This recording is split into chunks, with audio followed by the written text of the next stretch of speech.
Welcome to episode 2 of Proper Nerd Stuff. I'm Steph, this is Raoul, and at the weekend we went to the Harry Potter Studios for the Try Wizard tournament event. I have released a video around what it was like to be there. It's not got many spoilers in because there's a lot of stuff that was behind the scenes that they asked us not to talk about, didn't they? Mm-hmm. So I haven't given too many spoilers, but it should give you a good idea of what it's like when you go.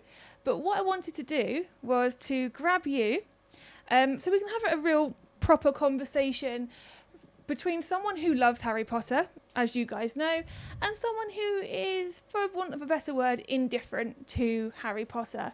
Yeah, it's not really my thing, It's not, to be but honest. you came with me for the third time, his third time, my fourth time to the Your third studios. time? Yeah, you've been 3 times with me now. Blimey. 3 times too many. So yeah, I just thought it'd be really cool just to sit down and talk with someone who is not as into it and probably less biased than I am about the studios and about Harry Potter in general. But before we do that, I just want to show you guys that these are some of some of my Harry Potter stuff that I've got, which you can't buy because they were all made for me by friends and family. It's mad, isn't it? So There's such a lot of talent that yeah, goes into so this stuff. my dad made me that wand for my birthday. This Basilisk fang was also made from a friend and his sister. It's all made of resin. It's so good. It's absolutely It's amazing. so cool. And they also made me a golden snitch as well. And yes, I'm just showing these because they are some of my most favourite Harry Potter things I've ever had, because no one else will ever have them like this. If So- someone had found a way to mass produce these, they'd make a lot of money. They'd make I so think. much money. They're really Yeah. cool. They're really cool. They're really amazing. And these things sit pride of place in our games room where we do play our video games and stuff, with all my other Harry Potter stuff on the bookcase at the front. I just wanted to just share these because, like I said, these are some of my most treasured bits that are actually gifted. And yeah, so I just wanted to kind of share those first. Yeah. So let's talk about Harry Potter in general. So I'm assuming you've not read the books. No. No, but you've seen the I films. had, so I remember when I was in junior school, I think the Philosopher's Stone my mum bought for me, I think, or my Yeah. dad for Christmas one year. I never read it, unfortunately. I've never been one of those people that You're not a bookie, are you? reads books, unfortunately. I'll read for information, but for literature, Yeah. it's just difficult for me. Yeah. And I'm not illiterate, but You don't take pleasure in reading. no, reading. I concentrate more on the words that I'm reading than the world that it's trying to build. Yeah. Whereas for me, I read a story to escape Yeah. into that world, and I create that world in my head as to how I think it's going to be. Yeah. Whereas you read purely factual information, which Yeah. is fine. There's nothing wrong with that. So but you have seen the movies, right? Yeah, Yeah. I think I've seen all of them, but I couldn't tell you any specific parts of, especially the last 3 movies. I've watched the first 5 more times than the final 3. Yeah.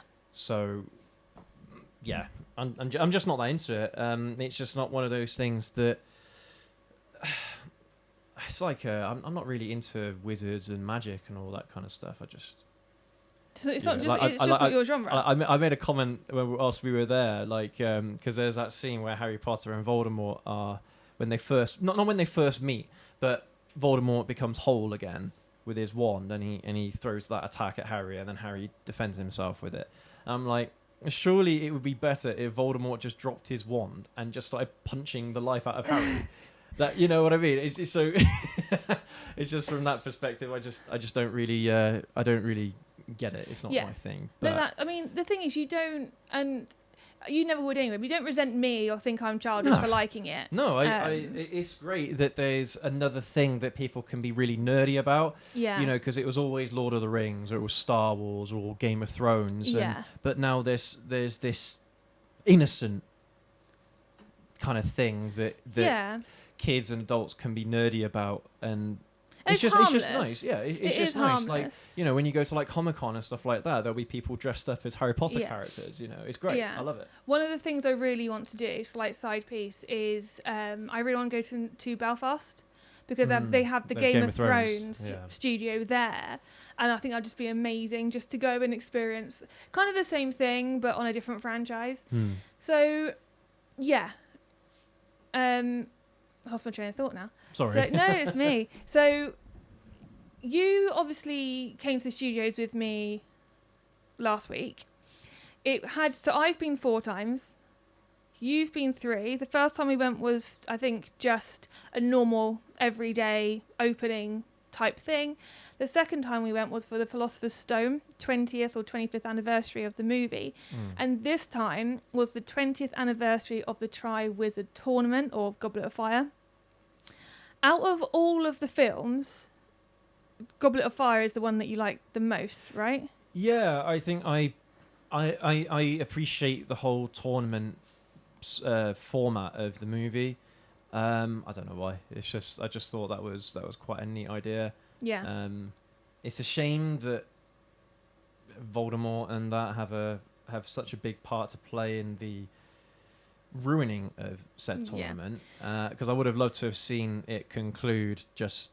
But then again, it was never going to be because Harry Potter was never meant to be in the tournament, was he? No. Because he wasn't old enough. Yeah. Wasn't it Voldemort that puts his name in the Goblet of Fire? Via Mad-Eye Moody, who's drunk Polyjuice Potion... Well, via Barty Crouch Jr., who's drank Polyjuice Potion to like Mad-Eye Moody. So, yes. Yeah, so in a roundabout...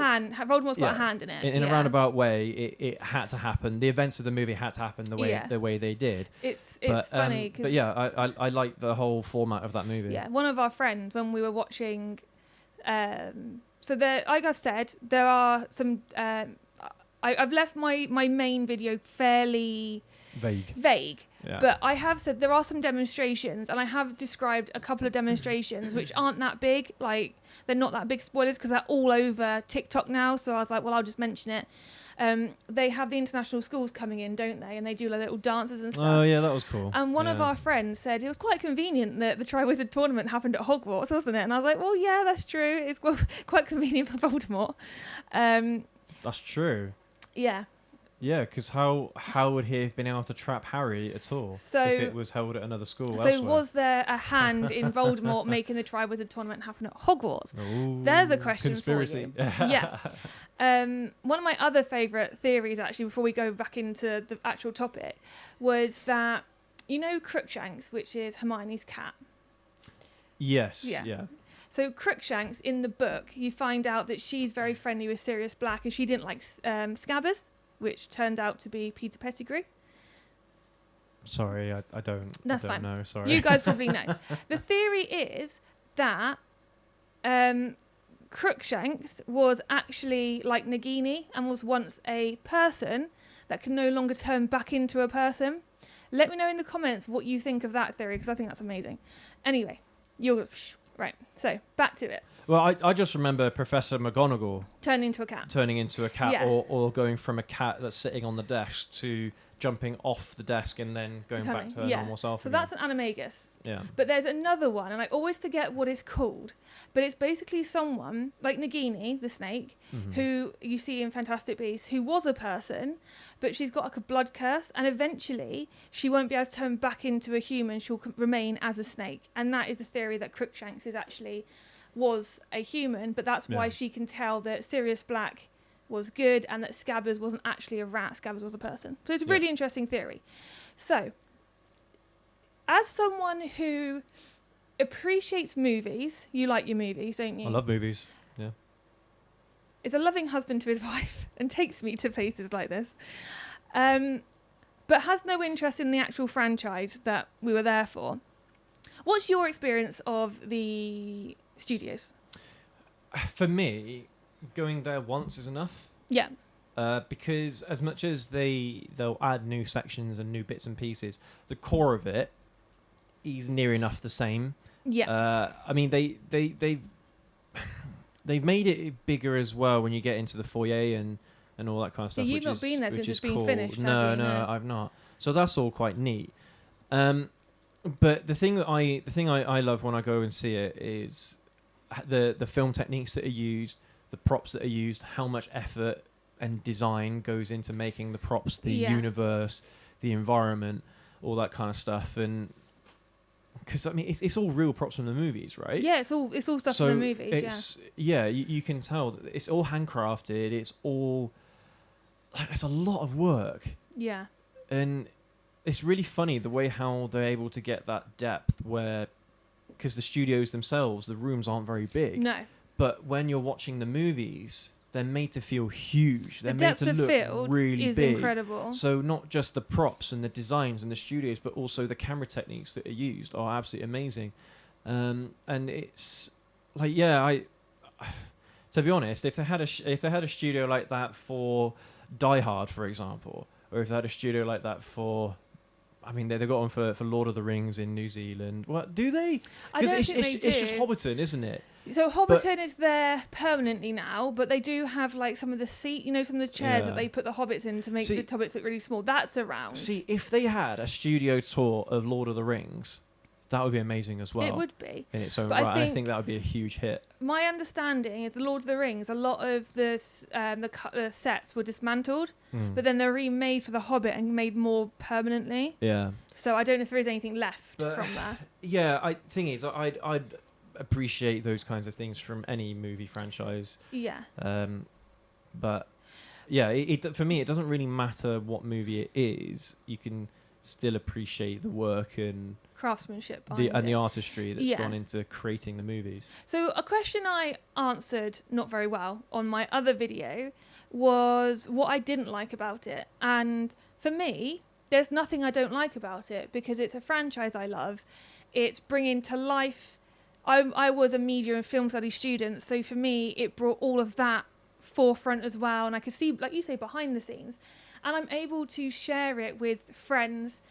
When growing up and I was really getting into Harry Potter, I had no friends. So for me, it's all encompassed everything that I love and to an extent I need into one area. Yeah. So for me, there's not really much that I don't... There's nothing I don't like about it, I don't think, apart from the 2-hour travel. That was, for us, where we live, it's a long trip. But what about you? I think, so for me, it is much longer than you think it's going to be. Yeah, it's about 4 hours just walking around. It's closer to 5. That's without lunch, by the way. Yeah. And gift shops. Yeah.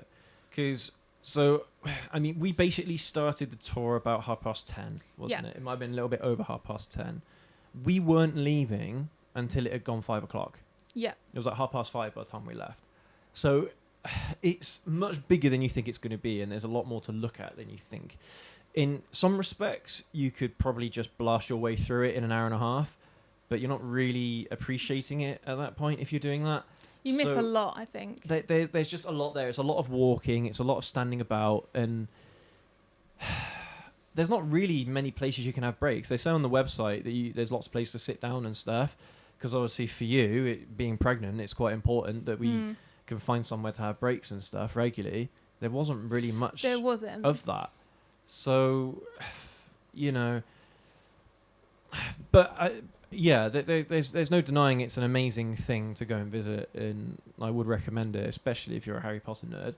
Yeah, I'd heavily recommend it. But I think even if you are someone who isn't into the Harry Potter thing, and you're taking a loved one, for example, who is into it, there's still lots for you to appreciate as well. Yeah, as a non-fan. Yeah, and this is the reason I want to do this video with you, because we are so polar opposite when it comes to this. Like, we'll do one about Hunger Games, and we were really polar opposite about that, more so than this. Yeah, Hunger Games is shit. So, I mean, wait for that video. But then we'll do one like Star Wars, where we're more or less on the same page because of how much we love Star Wars.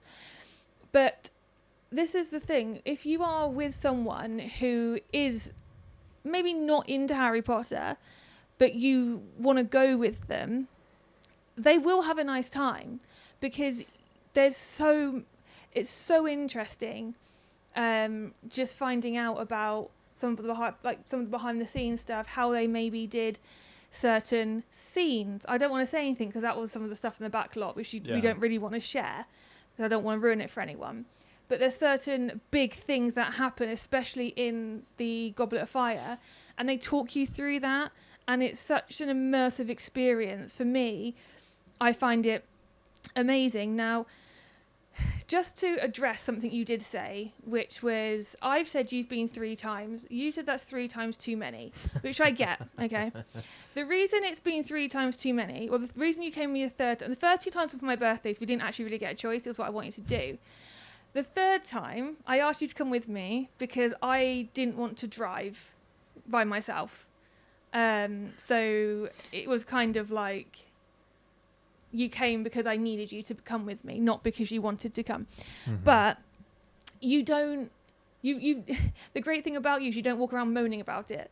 Like, I want to go home, are we done yet? I'm hungry.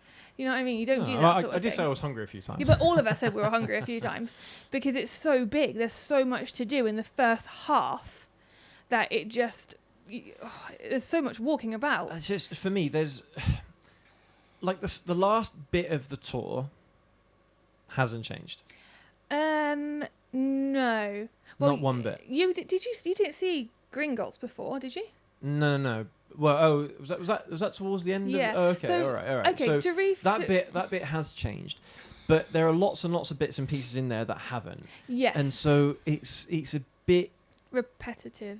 It can be quite repetitive, and unless you're really interested in the franchise, it's not really something that someone like me anyway would have to go there more than once for to experience.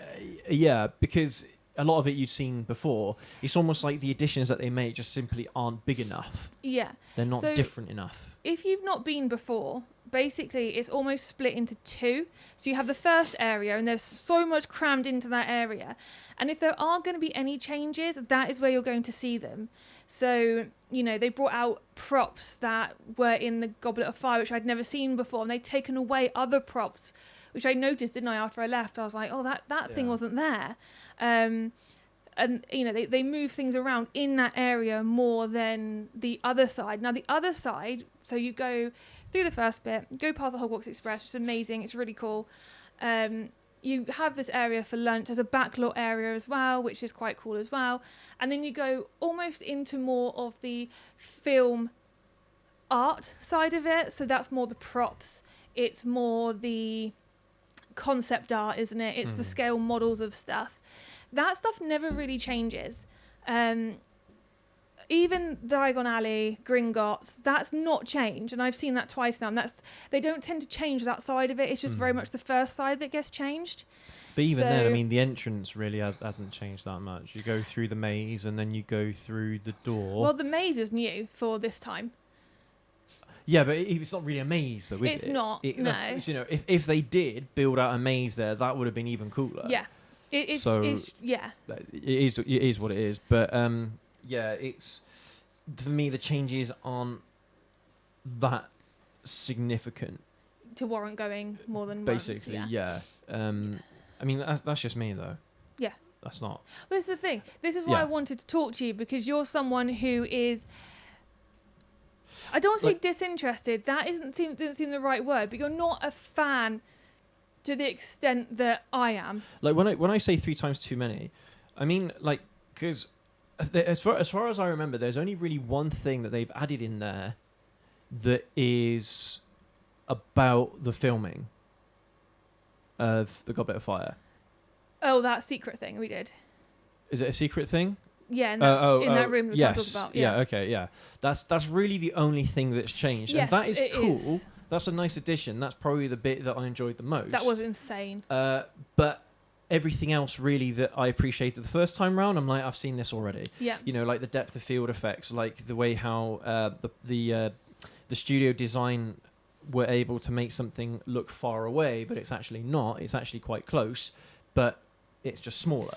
Yeah. It's like little techniques like that. I can't remember what they call it. It's a very specific I can't remember either. camera technique that they use to make something look like it's much further away than it actually is. And all that kind of stuff is amazing. But once you've seen it once, it's not really one of those things that you need to see again. But in my opinion, now I want to hear this from someone who this maybe is more relevant to. If you are really into a certain Harry Potter film, then I would suggest going when they have an event on around that movie. Like, we went for the Triwizard. Do you think? Hear me out, right? Because if you're really into that movie, then they bring a lot more of the props out from those movies. So I've never seen half the props that are in that first section. They've never been out before. But if you are generally just into filmmaking, you like Harry Potter, you just want to kind of see how it's done behind the scenes, go anytime, I would say. Because things like these special events, they're only on for usually a month or two. They're so busy and they get booked up so quickly. Whereas you could go during a term time in the middle of winter, and you'll still get the same experience because you'll still be able to understand what's going on behind the scenes. You don't necessarily need to be there for a specific event if you're not particularly into that book or that movie. Yeah. Yeah. I don't know. Thing is, like, if you're someone who's into Harry Potter anyway, I don't think, even if you have a favourite movie, you'd still love it. Oh yeah, you would even still. if you went there, Yeah. even if it Yeah. is during an event that isn't Yeah. about the movie that that's your favourite, for example. But Also off the chair. Do you remember the first 2 times you went? Or not really? You can say no, I'm not going to be offended. I remember some bits, and going there for the 3rd time reminded me of some of those bits that I'd seen before. But yeah, the foyer was new. Yeah, because the first time we went was back in like 2018 or something. There were some bits that I was have in a there. I look. was thinking, I think I've seen this, but I can't remember if I have seen this. Yeah. But again, it's because there's so much there to see. There is so much. And, you get to a point and you go, oh, wait, there's so much here. Have I actually seen this bit? Yeah. I'm just having a look to see when we first went. So we first went in 2016, right? God, that was nearly 10 years ago. I know. And in 2016, the entrance was still very much being built. So we would go through, it was almost like a warehouse bit, wasn't it, to get to it. And the second time we went, it was like that as well. And the third time I went, Oh yeah, because we had to go like around, we didn't had to go we? around, yeah. To get to the entrance, Yeah. around one of the buildings to get. Yeah, that's. And I remember that. I don't know if you remember, but the second time we went, I got very excited because they had the Fantastic Beasts costumes there. They weren't there this time. I haven't seen them since I went that second time. So I don't know what's going on there. But I imagine they have a lot of places they hold props and they bring them out and swap them. And then when I went the third time, where you weren't with us, that was when I saw it all finished for the first time. And it is very impressive. The entrance is very impressive. Especially with the huge dragon. Oh my God, yeah. In there. That's really cool. It's so cool. You can get images of that online. It's really, really cool. But yeah, I mean, out of 10, dare I ask, how much did you enjoy your day out? So, this is where you might be surprised. I think I might be, actually. Because the thing I really appreciate about it is that it's a hat tilt to the cast, to the crew. Yes. Not the cast, the crew. Yeah. Everyone who made the movies happen, and they wouldn't be anywhere near as good or as great without those people. If that crew hadn't put in the work. And honestly, it's a lot of work and a lot of time, a lot of dedication. And considering this was a new book franchise at the time, it was gaining in popularity an awful lot at the time. But when they were making the first movie, how many of the books were out? Maybe The Chamber of Secrets was out at that point when possibly they first, Azkaban. I can't remember. when the first movie I want to came say out. at least the first 3 were out, but I'm not 100% sure. But I mean, okay, at that point, it's probably an established franchise of books, I guess. But still, you never know how a movie is going to perform. No. Just because it's a book adaptation, it doesn't necessarily guarantee that the movie is going to be as successful. But this is one of those cases where it absolutely blew up. Yeah, it did. And a lot of that comes down to the crew. Like, the casting was, I think, absolutely perfect as well. I don't think they could have got the casting any better. With the actual people who played the roles, absolutely fantastic. And of course, you got lots of huge actors involved in the making of those movies. Robbie Coltrane, Maggie Smith. Exactly, and I can't remember the name of the original Dumbledore. Richard Harris. But I always preferred him. He was cute. To the newer one. But I mean, Michael Gambon. Michael Gambon. Yeah, you've made the argument that that actor couldn't have done I'm what not sure he could Dumbledore have. had to do in the later books. Yeah, I don't So- know if he could have performed as Dumbledore But like later when you, needed to be. do you remember looking at the back of the Philosopher's Stone, Yeah. the book, and you could see Dumbledore there? Well, He's a spitting image. Oh, I've got there's, two. There's two different versions, isn't yeah, there? I'll put an Ah. insert on the screen now. I've got two Yeah. different book backs. One of them, funnily enough, looks obviously like Richard Harris. Yeah. One of them, would you not say, Yeah. looks like Jude Law out of Fantastic Beasts, that Yeah. Dumbledore. Yeah, it does. But yeah, so I think they did so much right. Yeah. When it comes to those movies, and when you go to the tour and when you see everything there firsthand, you understand why it was as successful as it ended up being. So for me, I mean, as an experience, it's got to be an 8 out of 10. Amazing. Even though I'm not a fan of the franchise necessarily, no one can deny its popularity. No one can deny how good it really is objectively, from a creative standpoint or from from my own likes and what I like to watch and what have you. No, I might not be as into it, but even when I watch the movies, they're still good movies. No one can say otherwise. They are still good movies. Yeah. So, yeah, I genuinely think it's a great experience and it's a great day out. Good. I don't know if you need to do it more than once. I won't ask you again. Don't That's for worry. the fans. Yeah. But no, I'd go with you again. I You know. know. I don't like to push it though. But yeah, but you won't be disappointed even if you are a non-fan. I think you will still enjoy it, especially Yeah. if you can watch the movies and you're not like grotesque by them or you hate them or whatever. yeah. I don't dislike the movies or dislike the books. It's just not Not your genre. my genre. It's just not my thing. No. But I can still appreciate a good movie. Yeah. It's like The Godfather. I'm really not into crime drama at all. I don't like crime drama as a genre of movies. But you watch The Godfather and it's good. You can It's good. They're appreciate good it. movies. Yeah. So that's my standpoint on it. But maybe I'm a bit more open-minded when it comes to film because, well, what I do. Yeah. Yeah. What we do. We create content To be ourselves. enjoyed. Yeah. So I think if you are a content creator in particular, then I think you'll appreciate this kind of stuff as well. Yeah. How much effort goes into making this stuff. Yeah. Well, you heard it here first. 8 out of 10, and he would go back with me if I asked. That's on course, film. of That's on course. film. But that's all we got time for, guys. Thank you so much for joining me on this quite surprising podcast. I wasn't expecting you to say the half things you've said. Like I've said on just my normal content, this podcast is going to be more like once a month, just because everything else I've got going on right now, I don't want to commit to doing a podcast every week. So this is going to be more of a once a month thing. Let us know in the comments below if you've been, what you thought, would you go again, stuff like that. I'm really curious as to what you guys think. But yeah, until next time.